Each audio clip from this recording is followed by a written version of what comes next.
Hey, what's up, blue collar business owner? Welcome back to the Blue Collar Prosperity Podcast. I'm your host, Paul Maska, where we focus on helping guide you to have a business that produces consistent, positive cash flow. In doing so, you'll have a financially healthy business and be able to achieve your personal goals, which allows you to sleep well at night. Today, we have with us Andrea Waltz. Andrea is the co-author of the very popular and timeless book, Go for No. Yes is the destination. No is how you get there. She has been named top 25 sales expert you should follow by HubSpot, top 25 sales influencer by Salesforce.com. Go for No is a must-read book for anyone in sales, especially all those service technicians out there. So if you're a business owner and you have people selling in the home, this book has been ranked top for years by many different organizations and experts, including Pipedrive, Zendesk, and Ray Higdon.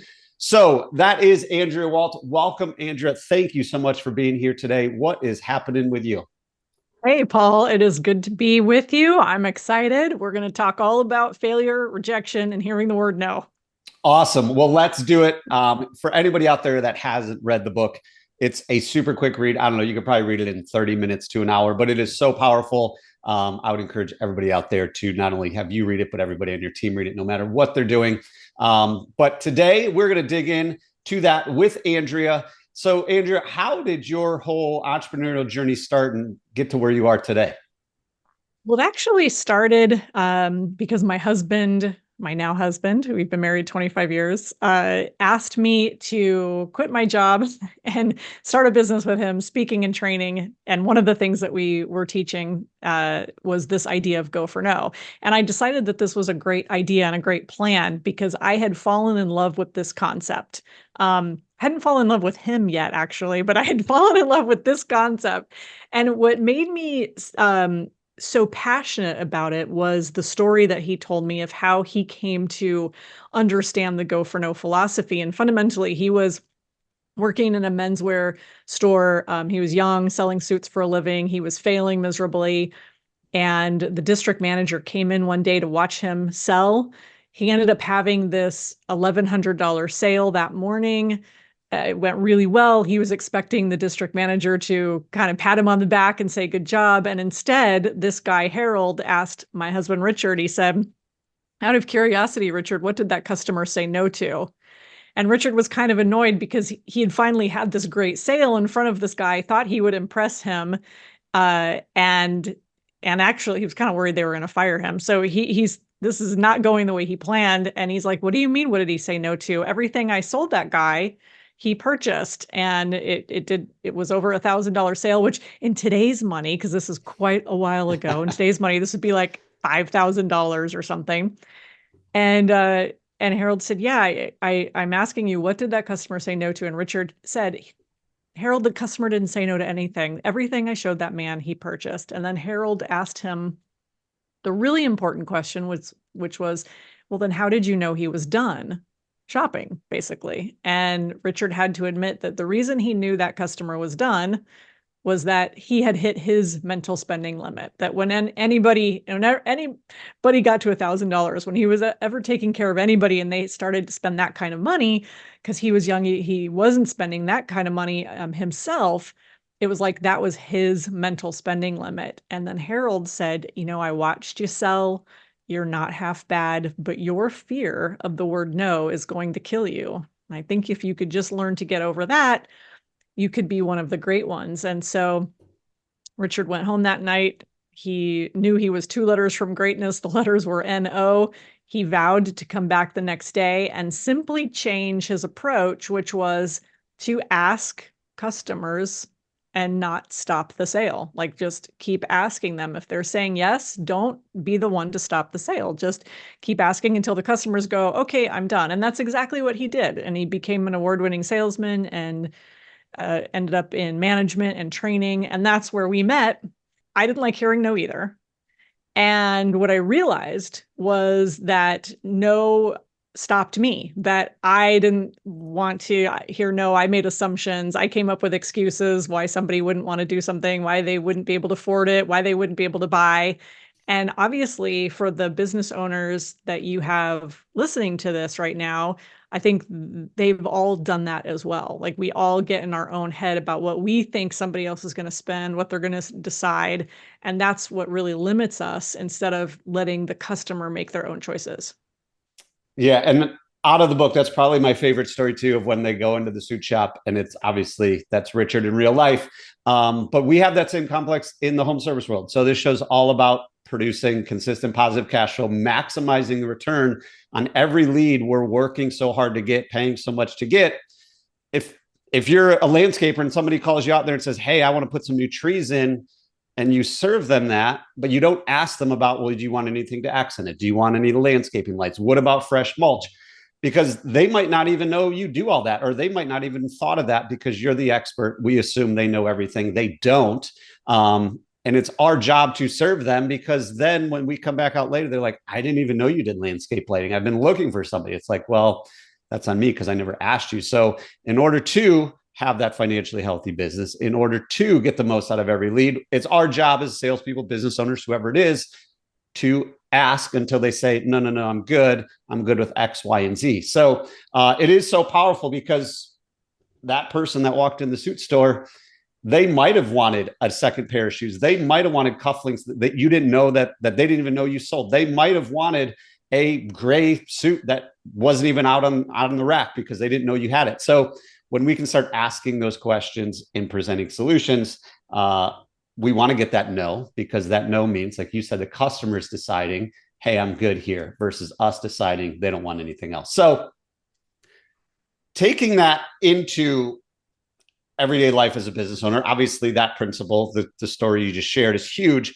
But how have you seen this work for, say, business owners that are, in the trades, whether it's plumbing, HVAC, electrical, landscaping? How have you seen this kind of work for business owners? You're talking when training and speaking to people every day. How have you seen it work for them? Yeah, absolutely. Well, a couple things. I mean, first of all, like you were saying, you've got to have the mindset that you are not an order taker, and that you are more of a consultant. And so it means showing up at somebody's door and going into analysis mode, um, and making sure that you are looking at all the potential options, just like you gave the landscaping example. So don't have that order taker mentality, and that mentality of, hey, if they wanted it, they would have asked. I know I have personally had service providers come to my home, and there is and also spoken with many over the years. There is a mindset of, I don't want to come across pushy, that all the homeowners think we're just out to sell them stuff that they don't want or need. And so they're so terrified of looking like a pushy, salesy shark that they've gone all the way over to the other spectrum, which is the order taker spectrum. We actually break this down in the book we published last year, Paul, called When They Say No. We broke down the selling styles matrix. And when you think of different selling styles, you've got somebody who has a high concern for results or making the sale. And you've got somebody who has a high concern for relationships or making friends and having people like them. And the style that just cares about results, the style we call the shark, cares about results, doesn't care about relationships. But the opposite style is as big a problem. And I see this in this industry, and it's in many industries, which is, I want to be liked. I want to have the relationship. And yeah, you don't want to get bad reviews and all of that. But there are ways of bringing these things to the customer's attention without it being pushy. And I think what happens is that people are stuck in that order taker friend mindset. And so when they hear go for no, and this is a point that is so important for people listening to this to hear, we're not saying, oh yeah, you need to twist the customer's arm. You need to sell them the platinum package. You need to get that 3-year service agreement, or else it, wasn't, you didn't do your job. No, the point is that you're willing to ask, and that you're willing to accept the no. And you don't have to expect it. Like, you don't have to hope and pray that you get it, but you have to be willing to accept it, as opposed to, and this is a style that has a high concern for results and relationships, as opposed to that friend style that's just like, oh, I'm not going to ask because if I bring this up, if I bring up the 3-year service contract, that's $229 instead of this $79 visit, they're going to think I just want money. Well, no, think about all of the benefits to this person and the fact that, it's going to help them in the long run. Yeah. And I mean, going back to, if you think about it, if they're our true friend, it's our job to educate them and it's their job to make a decision. So when we can start treating them like an actual friend instead of trying to get someone to like us, it's like, hey, Andrew, did you know that your electrical panel is outdated? Or did you know your HVAC system is not safe? Or did you know you actually have a small leak in the toilet downstairs?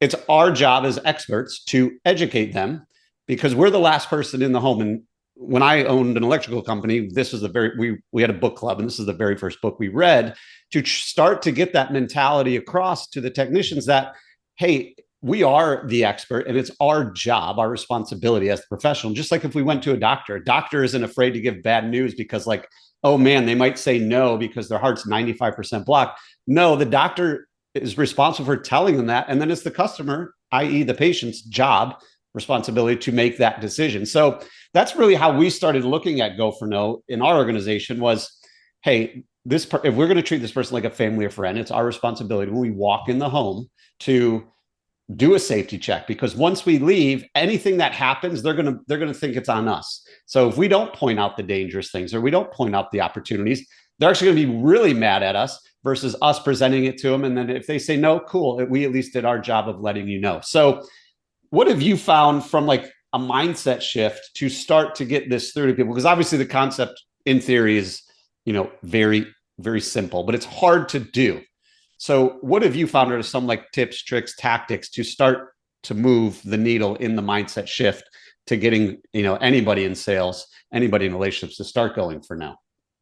Right. So once you adopt that mindset, now it's time to put it into practice. So there's a couple things you can do. And this is related to your other question of, how do you implement this? Well, one way is first, create a no awareness. So look at your typical service call. And this is just a fun exercise to do. It would be a fun exercise to do as a team.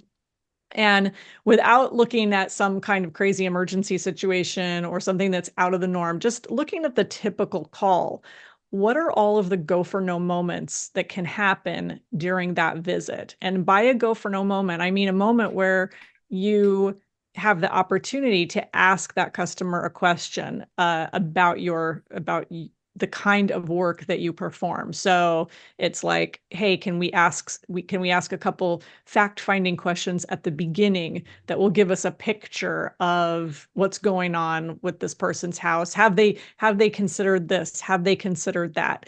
At the end of the visit, even asking another go for no moment is asking if you are on Google, are you on Yelp? Would you mind dropping a review?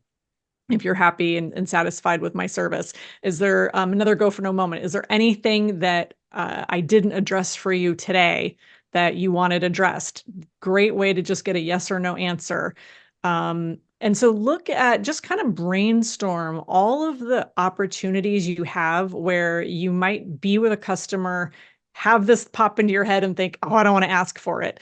Or even asking like, hey, would you mind if I leave a couple cards for you in case your neighbors are looking for this particular service, which is, I know in my neighborhood, it's such a thing. Nobody does anything without checking with all of the neighbors. So, that is so huge. And it's such an easy ask. But I mean, if your business is just exploding and you can't handle business, then I guess you don't have to worry about going for no. But if you want easy leads, you ask questions like that and have the person go, oh, sure, yeah, I'll take a couple business cards. And now you didn't even have to ask. You didn't have to say like, can you please refer me to your neighbors when they have a problem? You just asked, hey, can I give you a couple cards so that if somebody's looking for this thing, it's a win-win. It's an easy question to ask. So I think also, in addition to creating and looking for those go for no moments, is being mindful when they present themselves on the site.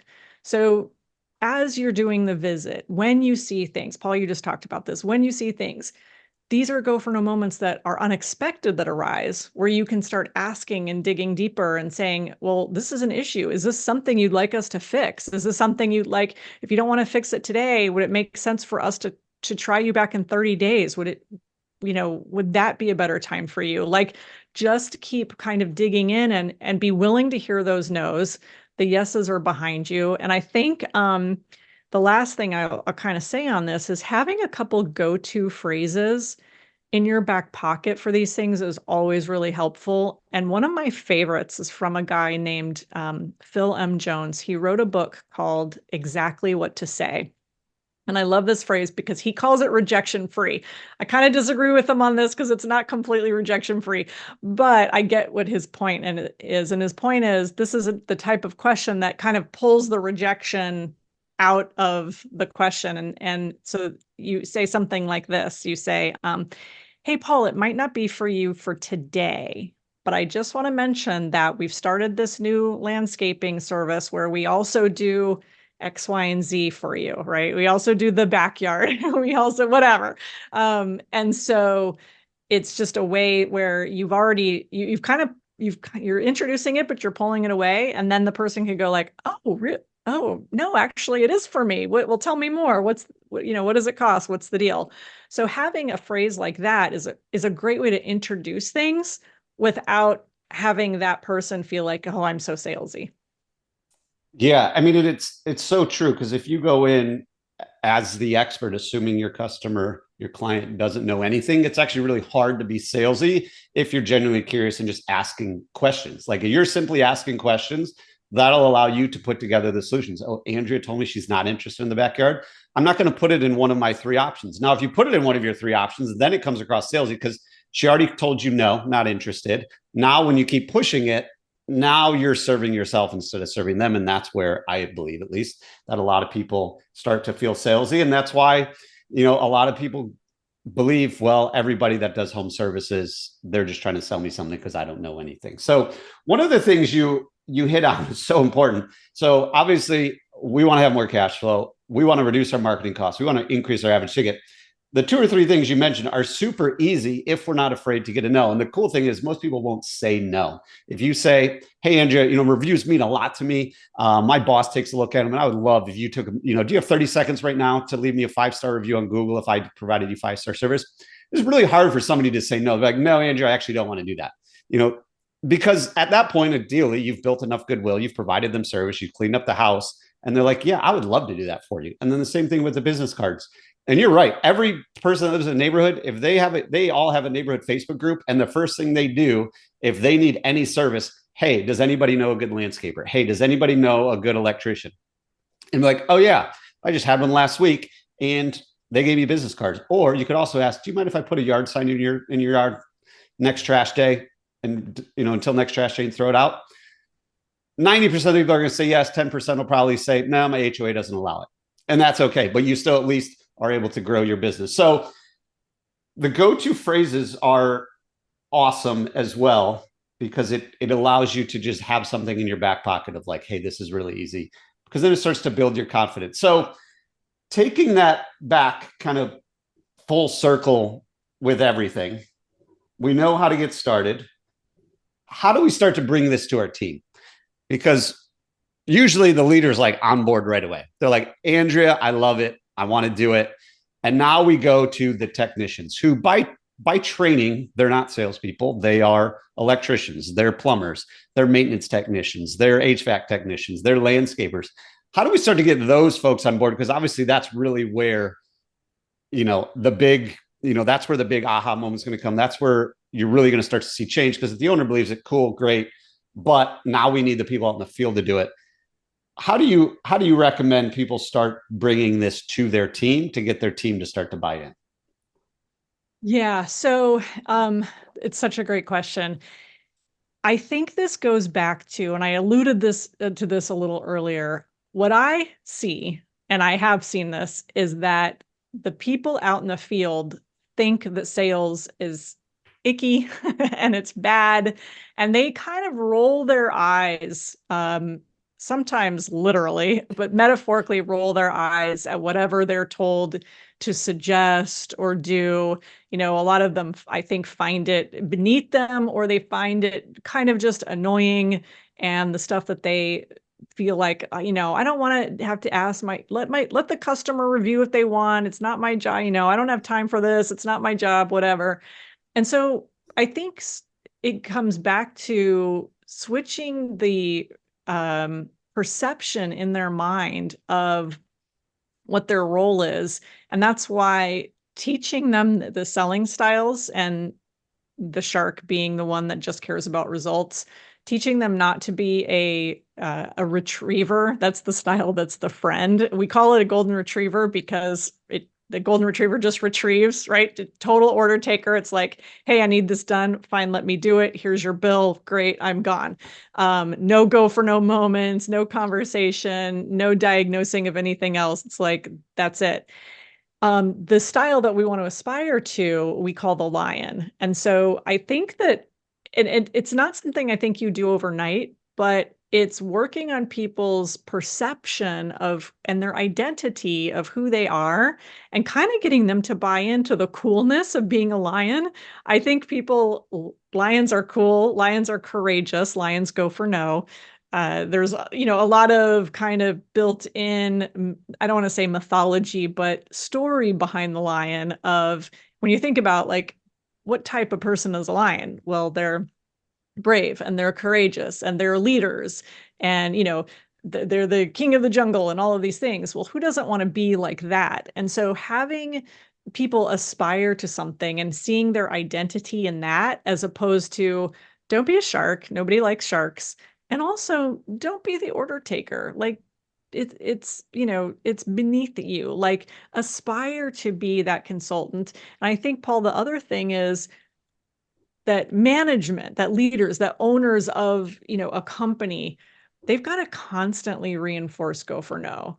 They've got to make sure that people understand that this is not about ever selling customers stuff that they don't want or need. This is about making sure that you're doing your job to the fullest, you're being that sales lion, and that it's not just, oh, management's having us do this dumb thing and we're going to roll our eyes at it. Yeah, and I think the biggest thing that you said there is like become a consultant. So become the consultant for the customer.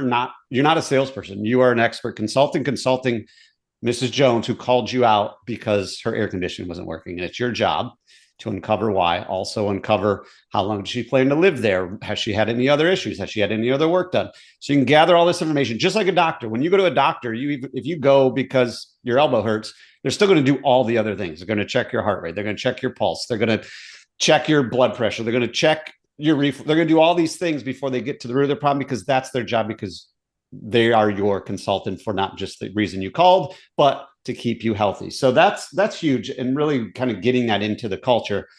I was going to start to wrap this up, but you mentioned one thing that I really want to get your opinion on, because a lot of times when service technicians present their options, the customer says, I got to think about it. They don't get a yes, they don't get a no. And they're like, cool, I'll email it to you. Adios, on to the next one. And then they're going to tell their leader, their manager, their trainer, whoever, like, yeah, they just weren't, they weren't in the mood to buy. They're just thinking about it. What's the best way, in your opinion, to combat the person who says, I got to think about it, I'm getting other quotes, I got to talk to my wife? How do we combat that with at least getting a yes or a no? Yeah.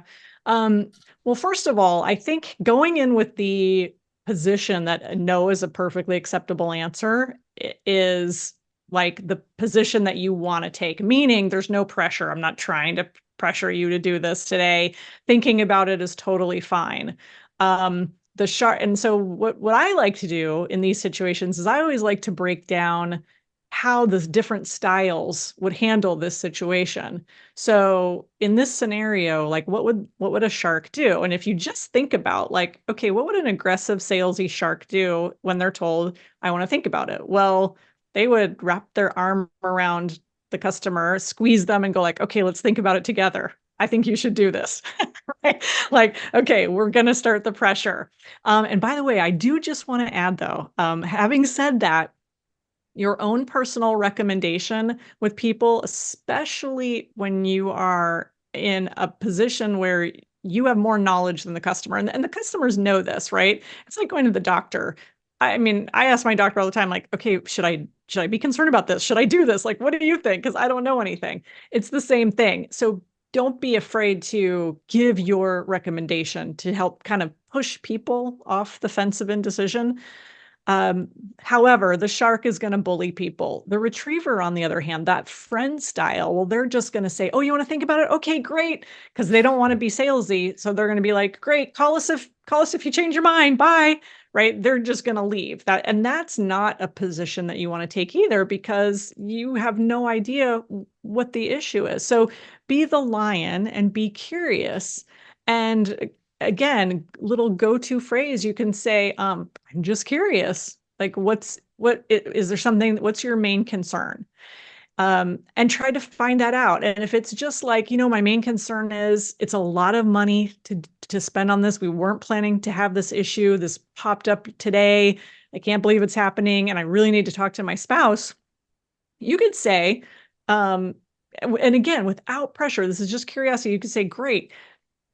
If your spouse agrees that this is something that needs to get handled, like right away, they agree. Do you think you guys would want to move forward on this? So, in other words, kind of just be curious and take that little objection and that you were able to uncover because you were curious, and pluck it out and kind of say, if that wasn't an objection anymore, like let's just pretend that wasn't an issue. Is there anything else? Or if they said, yeah, it's so much more expensive than I thought it would be. You could say like, okay, well, let's just pretend that like the cost was just no issue. Is there anything else going on? Like anything else behind that?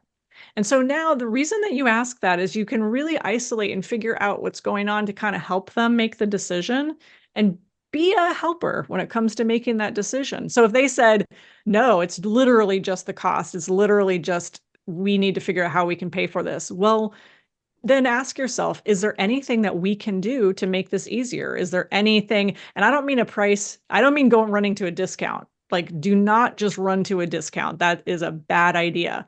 But is there anything that you can help them out with to say, well, maybe we could do part of this job. Maybe there's something that we can do in the meantime, since you can't spend the 25 grand you want to do the entire backyard landscaping. Maybe we can just start with this project. Would that be better? But you can't get there if you run like the retriever and say, I'm not even going to deal with that. I want to think about. You've got to hang out. You've got to be willing to get curious and see yourself as somebody kind of working to help them make that decision.